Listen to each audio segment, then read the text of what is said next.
Good morning, ma'am. Good morning, classmate. My report for today is about gender issues in lesson 6. So, the scope of this report is homosexual flag, transgender flag, gender issues visiting the world today, the policy research report on gender and development, the ethnic group or ethnicity and race, gender issues in the Philippines, gender identity. So the first topic is about homosexual flag.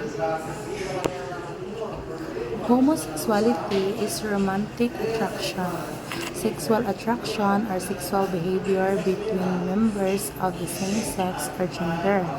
As a sexual orientation, homosexuality is an enduring pattern of emotional, romantic, and or sexual attraction of people of the same sex. So, kuan din siya ang homosexuality.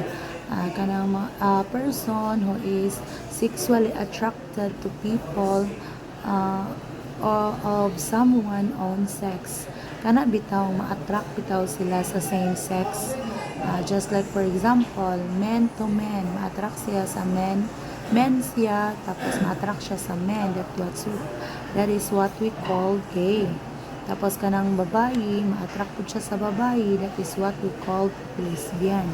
Muna siya kanini ang bot pasabot aning homosexuality. Ma-attract siya sa same sex niya. Best example ani is gay and lesbian.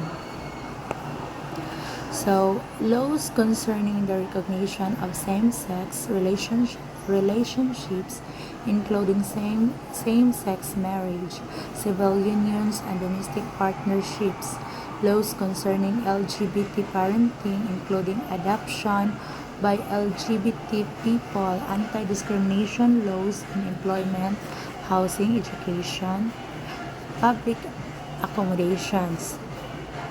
So, gibuhatan po din og balaod na concern about sa pag-recognize bitaw sa pagdawat sa same-sex relationship. Diba nowadays is kanang dili na kayo i-marites sa mga tawo nga kani si kuan yang uyab kay lalaki, kani si kuan yang uyab kay babae, yang babae siya. Diba dili na kayo issue na siya karon, dili na siya big issue. It's because nanapoy balaod about ana. Then actually as of now ginakuan nila dito sa Philippines na ang same-sex marriage is may mahimo na siyang legal. Kailangan na siyang gisigi og debate para mamahimong legal ang same-sex marriage. So, the same as parenting. So, ila pong gina-promote nga dili na sila i-bash or dili sila i-judge kung gusto sila kuan kanini ang magkaanak. So, di ba example lang no, pariyabitan ni Aisa Sigera o katong iyang partner sa nga nato Liza. Di ba nag-kuan sila nag-anak sila. Actually dili gid pud to diri gi-process sa Philippines, sila nasud siya gi-process. Pero at least gihinay-hinay na gid siya og adapt sa atong environment. Then napud toy kuan o kanang Pinoy gyapon siya pero tuwa lang siya sa laing nasod karon. Dako jud og gasto kung gusto nila nga mamahimo silang parents kay kato siya o nakita nako siya sa Jessica Soho 9M ang iyahang gasto. 9M ang iyahang gasto para lang magka-baby. Dayon kanang surrogate bitaw inana kay in a relationship man siya, lalaki ang iyahang partner din siya pud lalaki pud siya. So mo na ilahang gina-promote, ilahang gina-endorse jud sa government nato nga dawato na siya i-implement siya og himuong legal ang LGBT parenting o ang same-sex marriage. So gender equality, also known as sexual equality or equality of the sexes, is the state of equal ease of access to resource and opportunities regardless of gender, including economic participation and decision making, and the state of valuing different behaviors. aspirations, and needs equally regardless of gender. So, ay nakalimot na ikog hatag sa meaning sa LGBT. Ang meaning din ng LGBT is lesbian, gay, bisexual and transgender. Ano siya ang meaning niya rin. Gender equality. So, mo to siya no, akong gina-promote siya nila karon nga kuan sa balaod, gina-try nila og kuan nga mahimo gid siya, mamahimong legal ang kuan sani ang sex sa mga lesbian o gay. Ano mo na siya ang LGBTQ community. Aware naman siguro ang kadaghanan ana niya nga ila gina siyang gi-fight para naanay nanay identity ang kana nga mga gender. So para makabaton po sila og gender equality based on their sexual. So next is the homosexual flag. Originally devised by artist Gilbert Baker, the design Albert Baker. So kani si Gilbert Baker mo ni siya ang naghimo sa flag, sa homosexual flag sa LGBT. So ato ni siya nahimo atong iyang revision since its debut in 1978, first to remove colors and restore them based on availability of fabrics. LGBT and allies currently use rainbow flags and many rainbow theme items and color schemes as an outward symbols of their identity or support. So mo ni siya no, ang naghimo aning kuan flag nila sa homosexual is si Gilbert Baker. So Baker revealed that he was urged by Harvey Milk, one of the first openly gay elected officials in the US. So si Harley Bay murag nag-idolize siya ni Harley Baker. Mo man si Harley Baker ang first elected officials in the US. Dayon, to create a symbols of pride for the gay community, Baker decided to make that symbol a flag because he saw flags is the most powerful symbol of pride. So mo na siya yung reason nganong naghimo og homosexual flag si Gilbert Baker. Kaya na-inspired siya ni Harvey Milk, which is first gay of elected officials in the US. Ano to nga, napanalo siya, maghimo po siya flag kay para kanini ang iyang i-represent kay ang flag is a symbol of pride. So, what is the purpose of LGBT flags? The rainbow flag is a symbol of lesbian, gay, bisexual, transgender, and queer pride, and LGBT social movements, also known as the Gay Pride Flag or LGBT Pride Flag. The color reflect the diversity of the LGBT community and the spectrum of human sexuality and gender. So, mo ni siya no, rainbow ang ilahang napili nga flag. So, napo na siya meaning anong rainbow ilahang napili. So, this is the particular flag is used to represent the LGBTQ community and is used to express pride in this community. Both the actual flag and the emoji representing is often referred. Also, kaya ang mga colors man naman gina siya mga meaning mo. So, mo ni siya ang mga meaning sa mga colors. Red for life, yellow for sunlight, blue for harmony, orange for healing, green for nature, violet for spirit. So, why did LGBTQ choose rainbow? So, nganong ila magipili ang rainbow? Ano, wala man sila nipili o 2 or 3 colors lang ang rainbow, magyud ila man yung gihurot ng mga colors. So, because the different colors within the flag were meant to represent togetherness. So, represent togetherness kay any rainbow color since LGBT people come in all races, ages, and gender, and rainbows are both natural and beautiful. So mao di ay nga ilang gipili ang rainbow kay tungod togetherness para magkahiusa sila kay di ba dili man porke maingon ka nga ay kanini ang bata pa ka dili pa ka pwede apil sa LGBTQ community. So sa ilaha sa LGBTQ community bisag unsa pa imong edad, bisag unsa imong race sa kinabuhi, pwede ka maapil sa ilahang community. So dayon mao pong rainbow kay ang rainbow daw is natural and beautiful.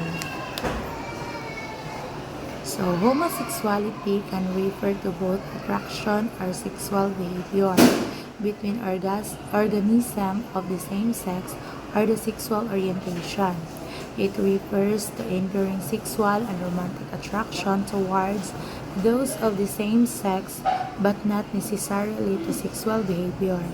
It is contrasted with heterosexual, bisexual, or both sexes, or asexuality.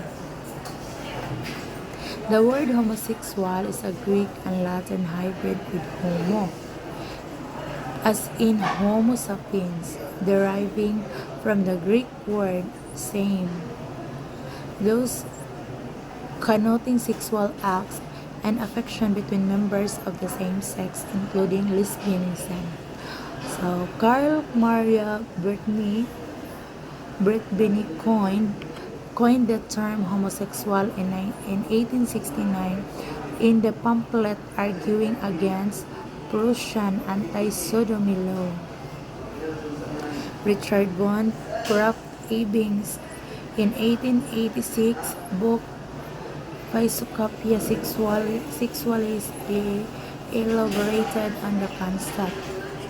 And that's all for the homosexuality flag, and now it's the transgender flag. So kung naay flag ang homosexual, naapoy flag ang transgender. So the flag of transgender represents the transgender community and consists of 5 horizontal stripes, 2 light blue, 2 pink, and 1 white in the center. So, kinsa man po ang naghimo aning flag sa kanini ang transgender. Ang naghimo po day ani is si Monica Helms. Mao siya ang creator sa flag sa transgender. First transgender flag, pride flag in 1999 as a symbol of trans diversity and rights. So, nanguan po sila og katungod lahi man gud ng LGBT lang, no, kay kuan man na sila, community na sila, pero lahi po na ang transgender.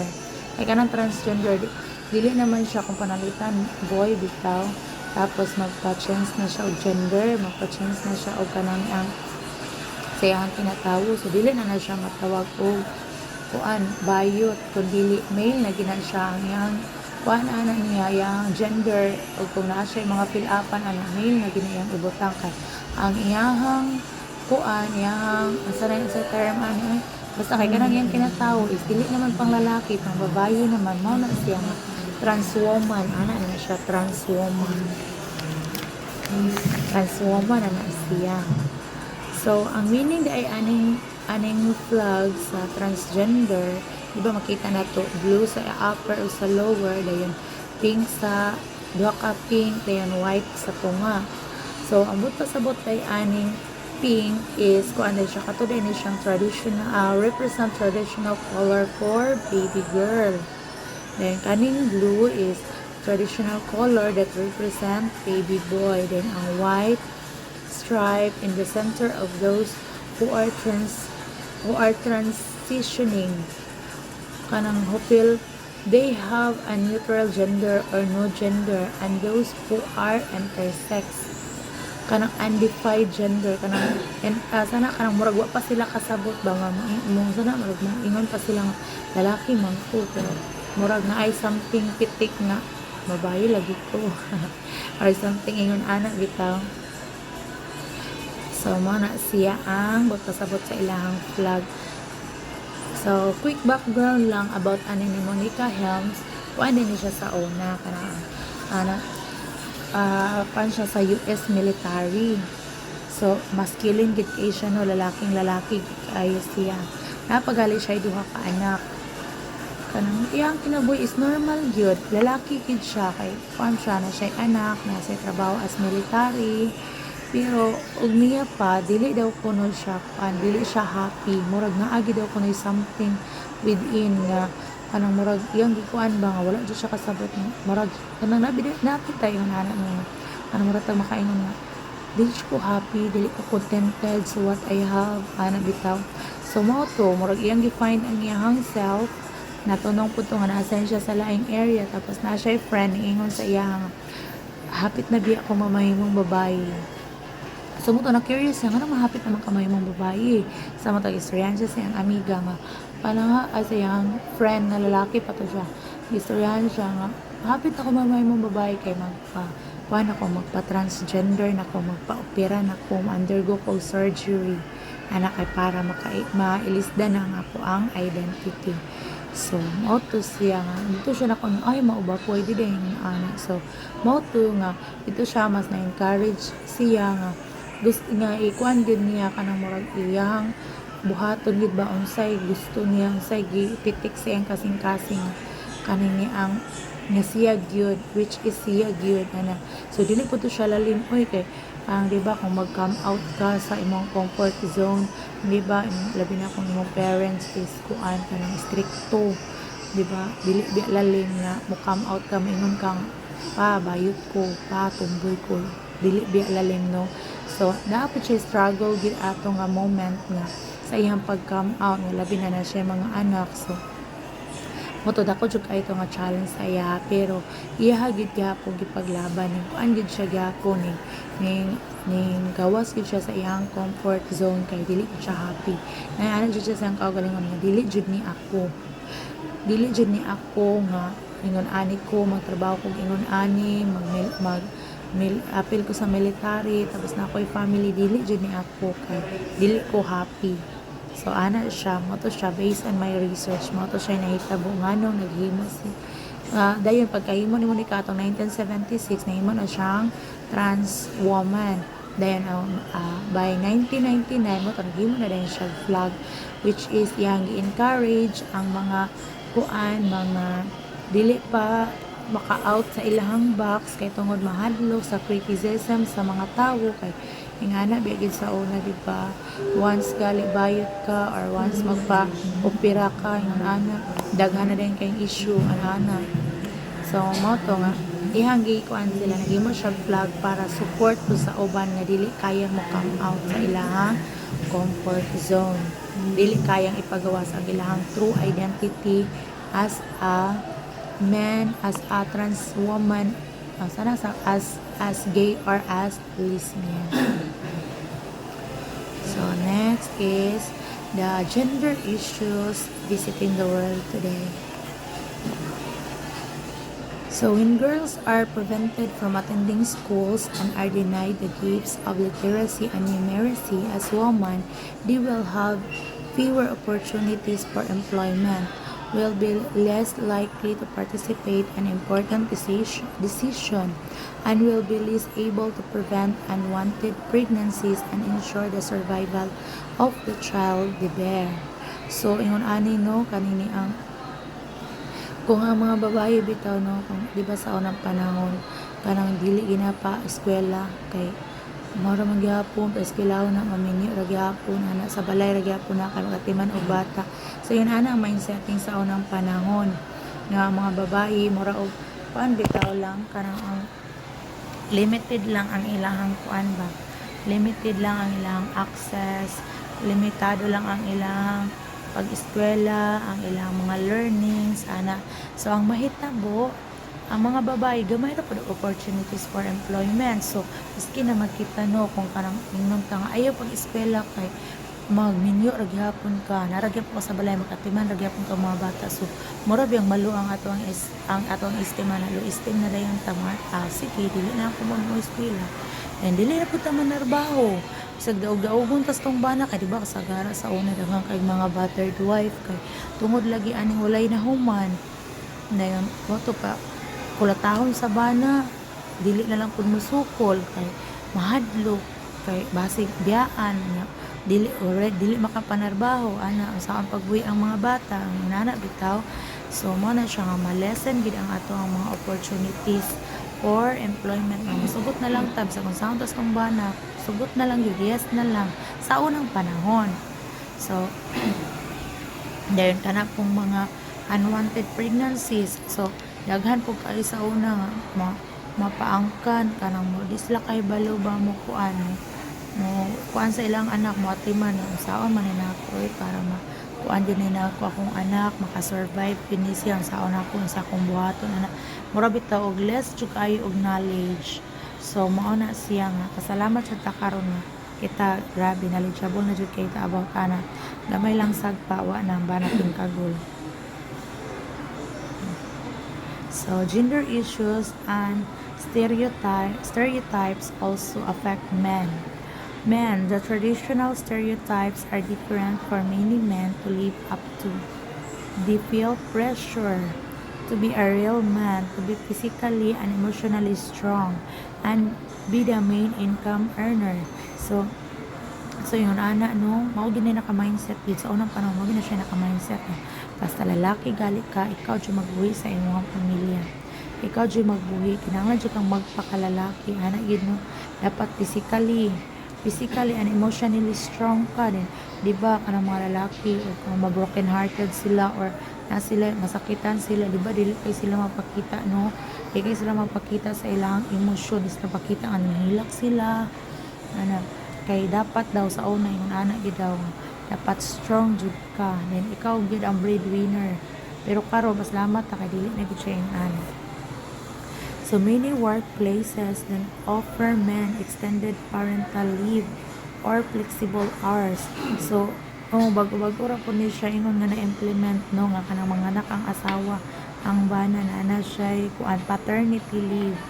So sa una wala kung mga anak ang asawa nimo, panganak na asawa mo, imong asawa ra man na. Ano siya. Then, men are more likely to drink too much, take unhealthy risks, and engage in violence. So, manginom daw ng mga lalaki. So, namagaya po na ang karon. They are less likely to seek professional help or talk about their problems with friends or family. Men are more likely to commit suicide. O lagi no, najud pa yung anak kay tungod lagi lalaki dapat strong ka emotionally. So dili jud ka mag-share nga kundi pares mga babae ba nga matabian kayo kunting aray hala chika dito. So mga lalaki masuffocate makuan sila sana marang mga burong na gid sila bigti na lang dayon. So in many societies with high male unemployment, alcoholism, and male mortality have increased rapidly, something that harms men, women, and children. Since the 1995 Beijing Fourth World Conference on Women, the World Bank has sought to give ownership to the poor and marginalized in the fight against poverty. Coalitions for change have been built with partners in civil society, governments and the private sector, and the development community. So the World Bank is responding the voices of the men and women in the fight to end poverty and improve human well-being. We regard these efforts as a continuation of other programs and incorporate gender considerations into all aspects of our work. So, gender equality.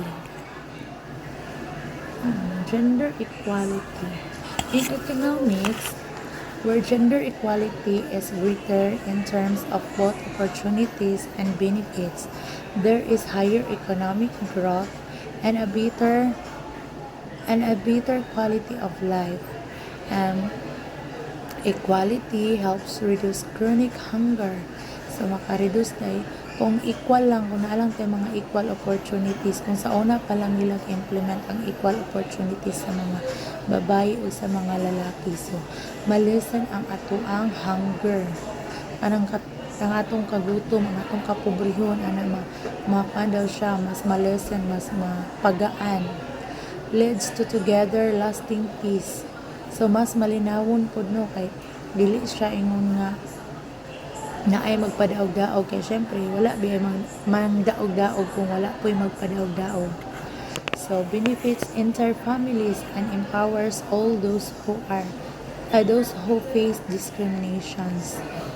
So women do not have as many opportunities as men to receive an education, work, or own property.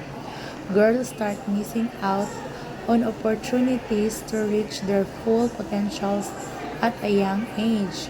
So, sa unang panahon, lagi siya kasagaran na implement na ang mga babae, no, sana na discrimination bang apply ka diri, ay dili pwede ka kay babae, ano. Pero, noon, karon nagya pa yung analysis po no, construction, no, alang apply yung babae labor.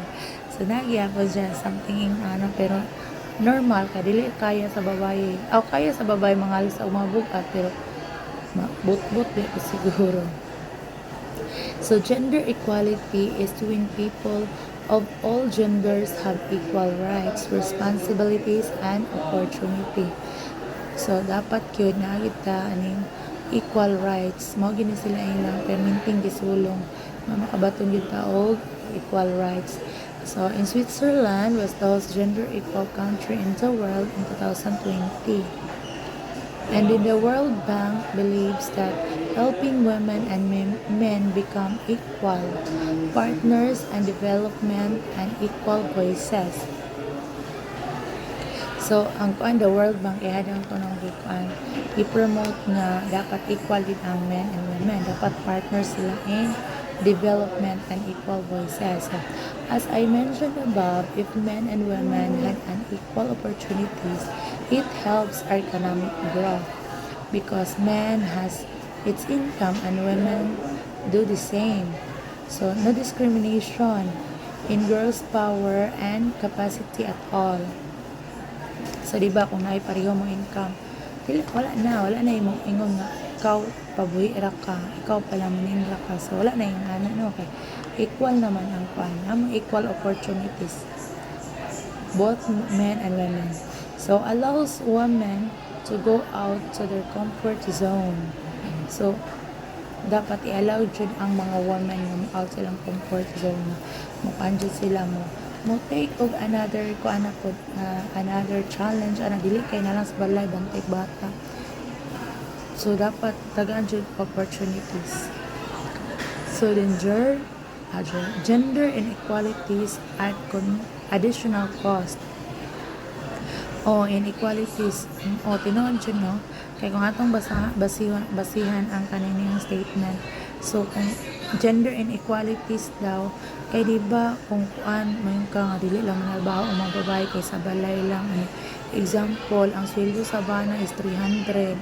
Unya, ang gastuhon sa balay, napay mga bata, eskwela, napay kaon sa balay, abang sa balay, kuryente, nadagang kay gastuon. So, muna siya lisod, muna yung makaingang lisod. Pero kung magtinabangay mo na amoy equal opportunities, makatabang siya para makagain o additional source. Additional source.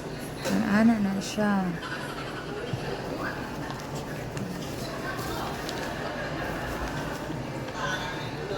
So, next is the Policy Research Report on Gender and Development.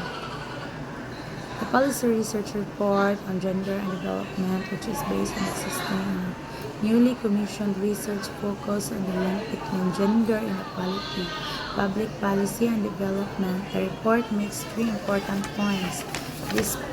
Disparities between men and women in basic rights, access to resources, the power exists in all countries of the world, although the extent and nature of these disparities vary across countries. So, empirical study shows that societies that discriminate on the basis of gender tend to experience more poverty, slower economic growth, and lower quality of life than societies in which gender inequality is less pronounced. Societies that simultaneously provide the same basic rights for women and men create institutions, support of gender equality and promote economic growth are more effective in reducing gender di- disparities than societies that focus the growth alone. One lesson from past experience. So, ethnic group or ethnicity. Ethnicity. It is a population of human beings whose members identify with each other usually on the basis of presumed common genealogy or ancestry, also defined as a distinct group and by common cultural, linguistic, religious, behavioral, or biological traits. So according to the sum, it is a fundamental factor in human life. It is a phenomenon inherent in human experience. According to the sociologist Max Weber, they define ethnic groups as human groups that entertain a subjective belief in their common distinct because of similarities of physical type or of customs or both, or because memories of colonization and migration. Gender issues in the Philippines. Gender issues need to be addressed. These are the issues or problems affecting women and men that result from society's perceived generalizations and beliefs on characteristics, capabilities, and behavior of women and men. Oftentimes, these generalizations and beliefs limit understanding of what women and men can be do can be and can do. Gender issues may happen everywhere, such as the organization, workplace, community, family, household, and other groupings wherein people enter subordination, one sex becoming inferior to the other. Gender subordination is the institutionalized domination by men and women, or vice versa. Subordination is a power relationship. Power has four categories: power over power to power to, power with, and power within. So, gender identity. Gender, a person's gender is how they identify internally and how they express their externally. This is externally. People may use clothing, appearance, and behaviors to express the gender that they identify with. Gender identity. This refers to how a person expresses themselves to others and how they want the world to see them. Some people identify as a man while others identify as a woman. Others can identify as neither, both, or somewhere in between. The following are some genders identity: agender, bigender, cisgender, gender fluid, genderqueer, non-binary, polygender, and pangender, trans, androgyne, butch, gender expansive, gender outlaw, masculine, off-center, omnigender, transgender, two-spirit. Multiple burden and environment and the three spheres work: reproductive, productive and community management and governance. A person's involved in any of these spheres, sometimes too much and sometimes unwillingly, lessen her or his time for himself or for herself or himself and for the things that she or he really wants. So that's all. that's all for my report about gender issues of about lesson 6. So thank you for listening and hope you learned something.